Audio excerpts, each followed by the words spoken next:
শুরুতেই জানাবো সংবাদ শিরোনাম। বৈধভাবে ভারতে আর মাত্র একদিন থাকতে পারবেন শেখ হাসিনা, তারপর কি হবে জানাবো। সারা দেশে ম্যাজিস্ট্রেট ক্ষমতায় কাজ শুরু করে দিয়েছে সেনাবাহিনী। জানাবো হাসপাতাল থেকে বিকেলে বাসায় ফিরছেন খালেদা জিয়া। অন্তর্বর্তী সরকারের প্রথম টার্গেট হওয়া উচিত একটি নির্বাচিত সংসদ, বললেন তারেক রহমান। তীব্র গণ আন্দোলনের মুখে গত ৫ই আগস্ট শেখ হাসিনা দেশ ছেড়ে পালিয়ে ভারতে আশ্রয় নেন। কূটনৈতিক পাসপোর্টের ক্ষমতায় তিনি ভারতে ৪৫ দিন থাকতে পারেন বৈধভাবে, যদিও তার সে পাসপোর্ট বাতিল করেছে অন্তর্বর্তী সরকার। এদিকে আগামীকাল বৃহস্পতিবারই তার ভারতে থাকার মেয়াদ শেষ হচ্ছে, অর্থাৎ কূটনৈতিক পাসপোর্টের দৌলতে তিনি যে ভারতে ৪৫ দিন থাকতে পারেন তা পূর্ণ হচ্ছে ওই দিন। এখন প্রশ্ন, তারপরে কি হবে বা কি করবে ভারত? রাজনৈতিক মহলে প্রশ্ন শুক্রবার থেকে শেখ হাসিনা কোন আইনের বলে ভারতে থাকবেন।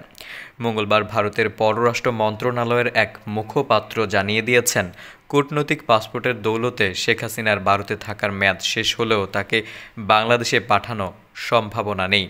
তাহলে কোন বলে ভারতে থাকবেন শেখ হাসিনা? কোনো মহলের যুক্তি, হয়তো তিব্বতী ধর্মগুরু দলাই লাগাম মতো সাময়িকভাবে রাজনৈতিক আশ্রয় দেওয়া হতে পারে শেখ হাসিনাকে। তবে ভারতে থাকার বিষয়টি এখন ভারতের সিদ্ধান্তের উপরই নির্ভর করে রয়েছে। শেখ হাসিনা দেশ ছাড়ার পরই বৈষম্য বিরোধী ছাত্র আন্দোলন এবং বিভিন্ন রাজনৈতিক দলের পক্ষ থেকে দাবি তোলা হয় শেখ হাসিনাকে ভারত থেকে এনে তার বিচার করতে হবে। ইতিমধ্যে ছাত্র জনতা হত্যার দায়ে ১০০রও বেশি মামলা হয়েছে শেখ হাসিনার বিরুদ্ধে। এখন ভারত শেখ হাসিনাকে ফেরত দিতে না চাইলে কি করবে বাংলাদেশ? বিষয়টি নিয়ে বাংলাদেশের পররাষ্ট্র সচিব মঙ্গলবার বলেছেন, কোন আইনে শেখ হাসিনা ভারতে রয়েছেন তা জানা নেই। এ নিয়ে ভারতের কাছেও জোর দিয়ে কিছু জানতে চায়নি ঢাকা।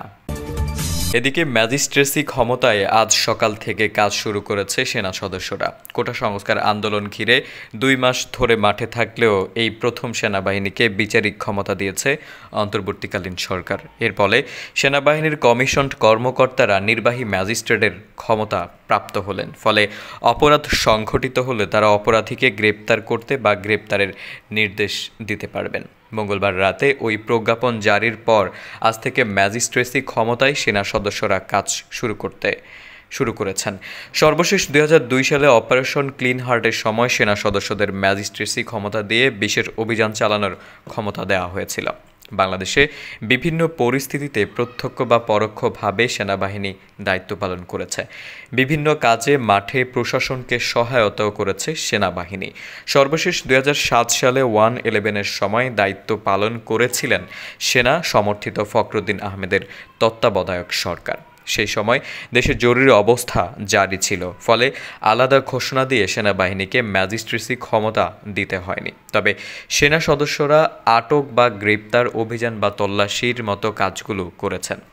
বাংলাদেশের বেশিরভাগ জাতীয় নির্বাচনেই সেনাবাহিনী দায়িত্ব পালন করে মাঠ পর্যায়ে। এদিকে ৬ দিন হাসপাতালে চিকিৎসা নেওয়ার পর আজ বুধবার বিকেলে রাজধানীর এভার কেয়ার হাসপাতাল থেকে বাসায় ফিরছেন বিএনপির চেয়ারপারসন বেগম খালেদা জিয়া। আজ সকালে চেয়ারপারসনের ব্যক্তিগত চিকিৎসক অধ্যাপক AZM জাহিদ হোসেন এ তথ্য জানিয়েছেন। তিনি বলেন, ম্যাডামের মেডিকেল বোর্ড গতকাল মঙ্গলবার রাতে মিটিং করে ওনার শারীরিক অবস্থার বিভিন্ন রিপোর্ট পর্যালোচনা করেছেন। বোর্ড সিদ্ধান্ত নিয়েছে উনি এখন বাসায় যেতে পারবেন। বাসায় ওনার চিকিৎসকদের নিবিড় পর্যবেক্ষণে হবে। এর আগে গত ১২ সেপ্টেম্বর রাতে বিএনপি চেয়ারপারসনকে রাজধানীর এভার কেয়ার হাসপাতালে ভর্তি করা হয়। সেখানে অধ্যাপক শাহাবুদ্দিন তালুকদারের নেতৃত্বে একটি বিশেষজ্ঞ মেডিকেল বোর্ড খালেদা জিয়াকে দীর্ঘদিন ধরে চিকিৎসা দিয়ে যাচ্ছে।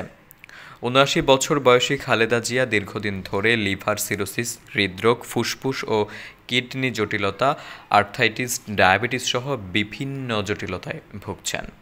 গত বছর লিভার সিরোসিস আক্রান্ত হয়ে বিএনপি চেয়ারপারসন এরপর যুক্তরাষ্ট্র থেকে ৩জন বিশেষজ্ঞ চিকিৎসক এনে ওই বছরে ২৭ অক্টোবর তার রক্তনালীতে অস্ত্রোপচার করা হয়। পরে তাকে ৫ মাসের বেশি সময় হাসপাতালে টানা চিকিৎসা নিতে হয়েছিল। গত ২৫ জুন এভার কেয়ার হাসপাতালে খালেদা জিয়ার হৃদযন্ত্রে পেসমেকার বসানো হয়। আওয়ামী লীগ দেশকে পরনির্ভরশীল রাষ্ট্রে পরিণত করেছিল বলে মন্তব্য করেছেন বাংলাদেশ জাতীয়তাবাদী দলের ভারপ্রাপ্ত চেয়ারম্যান তারেক রহমান। মঙ্গলবার বিকেলে রাজধানীর নয়াপল্টনে এক সমাবেশে বক্তব্য দিতে গিয়ে তিনি এ মন্তব্য করেন। তিনি বক্তব্যের শুরুতে বিএনপির পক্ষ থেকে বাংলাদেশের গণতন্ত্রকামী বীর জনগণকে আন্তর্জাতিক গণতন্ত্র দিবসের শুভেচ্ছা জানিয়েছেন। তারেক রহমান বলেন, গণতন্ত্র প্রতিষ্ঠার সংগ্রামে শহীদ, আহত, পঙ্গুত্ব বরণকারী প্রতিটি পরিবারের প্রতি রাষ্ট্র যথাযথ দায়িত্ব পালন করবে। গত ১৫ বছর বাংলাদেশে মাফিয়া শাসন চালু করা হয়েছিল দাবি করে তিনি বলেন, দেশে বিদেশে পলাতক স্বৈরাচার বিনা ভোটের সরকারের পরিচয় হয়ে উঠেছিল government of the mafia, by the mafia, for the mafia. এই মাফিয়া চক্র দেশকে সর্বক্ষেত্রে ভঙ্গুর করে দিয়েছিল, দেশকে সম্পূর্ণ আমদানি নির্ভর, ঋণ নির্ভর এবং পরনির্ভরশীল রাষ্ট্রে পরিণত করেছিল। গত ১.৫ দশক থেকে দেশ থেকে ১৭ লাখ কোটি টাকার বেশি পাচার হয়েছে জানিয়ে তিনি বলেন, মাফিয়া চক্র দেশের ব্যাংকগুলো দেউলিয়া করে দিয়েছে। বাংলাদেশে আজ যে শিশুটির জন্ম নিয়েছে, কোনো কারণ ছাড়াই সেই শিশুটিরও মাথাপিছু ঋণ কমপক্ষে ১.৫ লাখ টাকা।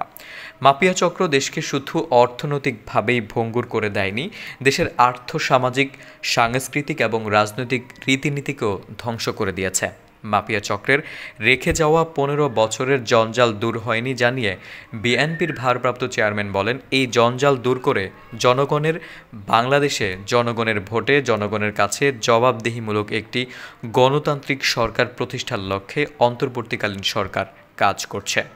তবে মাফিয়া চক্রের প্রধান হাসিনা দেশ ছেড়ে পালালেও মাফিয়া চক্রের বেনিফিশিয়ারি অপশক্তি প্রশাসনের অভ্যন্তরে থেকে কিংবা রাজনীতির ছদ্মবরণে অন্তর্বর্তীকালীন সরকারকে চ্যালেঞ্জ ছুড়ে দেওয়ার অপচেষ্টা অব্যাহত রেখেছে।